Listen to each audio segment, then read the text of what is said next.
kaliwang nagpo-protesta ngayon sa Manila. Balak nila na ito ay mag-create ng isang gulo. Gagayahin nila ang nangyari sa Nepal at ito ay magiging sandata pa. Ito lahat ay palabas ng administrasyong ito. So sana, ipanalangin natin na huwag sana nilang ituloy ang madilim na nilang binabalak na magkakaroon ng riot, magkakaroon ng disorder sa rally sa Maynila para pag nagkagulo, orchestrated po ito.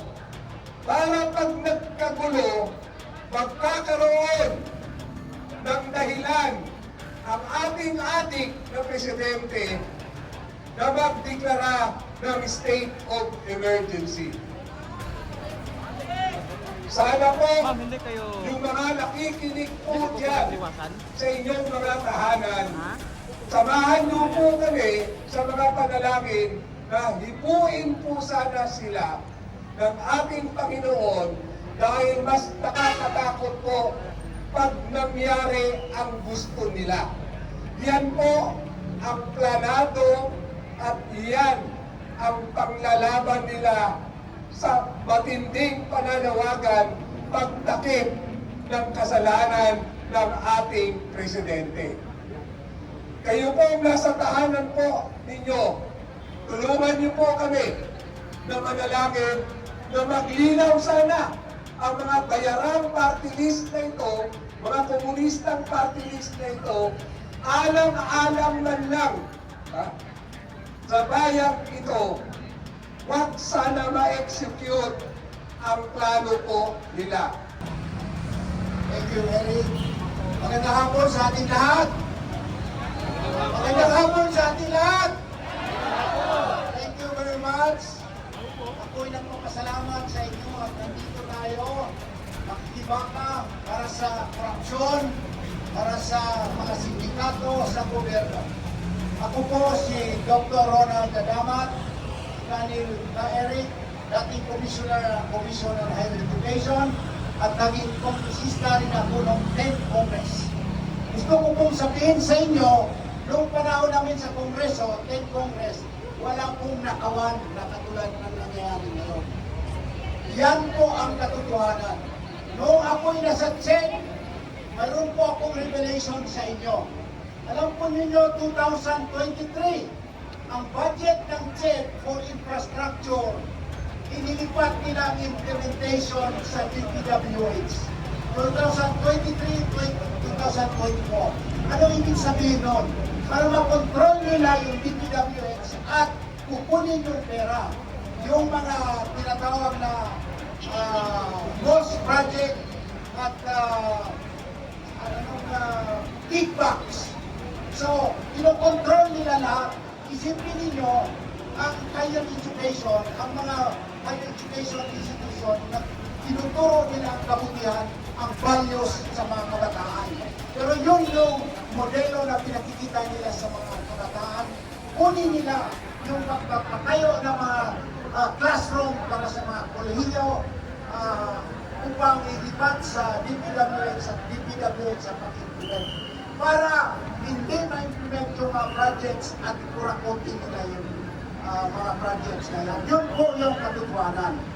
Ngayon, gusto ko pong sabihin, alam po ninyo, mayroon pong moral ascendancy ang mga Pilipino upang panawagan ang pag-resign ni BBM sapagkat tulad ng binabanggit ko palagi, ito tandaan ninyo, governance is no longer a public trust, but a public trust. Den of crocodiles and kingdom of syndicates. Sa Tagalog, ano ibig sabihin? Ang gobyerno ngayon ay hindi na pinagtitiwalaan ng taong bayan. Anong tingin ng mga tao sa gobyerno ngayon? Isang basura. Basura ang tingin ng taong bayan sa ating gobyerno. dahil po sa massive corruption, especially on blood control scandal. Yun po yung tingin. Tinampon nyo si Sergeant Cotesa. Anong tawag nila sa mga bank? Pulo ng pera. Basura! Saan nila dinadala yun? Kay Congressman Saldico at sa kay Speaker Pinilicia. Ano pa? Den of crocodiles. Speaker Martin. Sorry. Speaker Romualdez. Martin Romualdez. Pagpasitahan ko ako. Alam ko, maayos si Speaker Pinilicia. Boss ko yung dati. Ano pa? Ano ibig sabihin? Den of crocodiles. Ito po yung lungga ng mga crocodiles. Mga lungga ng crocodiles sa gobyerno. Takip dito, takip doon. Ano ba? Kaharian ng mga sindikato. Sindikato ng gobyerno. Ano bang gagawin natin sa sindikato ng gobyerno? Parang nakakawala ng pag-asa. Pero, ako'y natutuwa sa akin, tuloy-tuloy ang pressure natin sa gobyerno para matuwid naman at hindi na dapat panawagan ang pag-resign ni Duterte ni BBM o Marcos. Kasi kung sa ibang bansa, tingnan ninyo, kung may kontrobersya ang government tungkol sa korupsyon, voluntaryo na resign ng presidente. Sa atin, kapito po para mangurakot pa tuloy-tuloy sa gobyerno. Kaya, tuloy-tuloy tayo at kung patuloy itong ating ginagawang panawagan sa pagbabalik, BBM at rally, nandyan po kami tumutulong hanggang sa huli. Ako'y nananawagan sa lahat na ituloy natin ito at isigaw natin ang gobyerno ay isang gobyerno na basura. Ang gobyerno isa, ready, 1, 2, 3. Ang gobyerno ay isang gobyerno na basura. Ang gobyerno ay isang gobyerno na basura. Ang gobyerno ay Isang gobyerno na basura. Maraming salamat po sa inyong lahat. Isang pananagutan yan because you have the duty to faithfully execute the law. Ngayon dito, sa usapin ng korupsyon, may pananagutan ang Pangulong Marcos Jr. kahit hindi pa natin isali ang akusasyon ni Saldico. Bakit? Siya ang pumirma ng 2023, 2024 at 2025 National Budget or GAAs na hindi man lang binibito ang irregular, humongous budget insertions na nakakahalaga ng 1.5 trillion pesos. Ito ay nilustay dahil kinuha nila ang kickbacks dito sa 1.5 trillion pesos. Yan po ang pananagutan ni President Marcos dahil hindi niya binito yung datong budget. Ang second pananagutan niya, itong akusasyon ni Saldico. Ano ba? Meron siyang due process, pero base sa kanyang revelasyon, apparently may pananagutan ng President Marcos Jr. dahil tumanggap siya ng bilyon-bilyon na kickbacks galing kay Saldico at si Martin Romualdez tumanggap ng kickbacks galing kay Saldico. Anong sasabihin natin ngayon? Marcos resign! Marcos resign! Marcos resign! Marcos resign! Aristohin at ikulong! Ipakulong lahat ng mga sangkot sa pandarambong. President Marcos, kung totoo yung sinasabi mo, ipaliwanag mo sa taong bayan, depensahan mo yung sarili as a matter of due process doon sa akusasyon ni Saldico laban sa iyo. May karapatan ka para sagutin ito. Meron din kaming karapatan para pakinggan ang sagot mo. Huwag mong gayain ang taong bayan. Do not deceive us. We know the truth. Sagutin mo ito. I propose to Malacanang mag-video conference si President Marcos Jr. at si Saldico. Tapos silang dalawa magsasalita. Mauna si Saldico sa akusasyon niya, tapos sasagot si President Marcos Jr. Tapos nakanood o napapanood ng lahat ng Pilipino ang kanilang mga sagot. Pagkatapos noon, hahatulan natin sila. Ha? Hindi na pwede yung sabihin mong propaganda lang ito, kasinungalingan, or AI.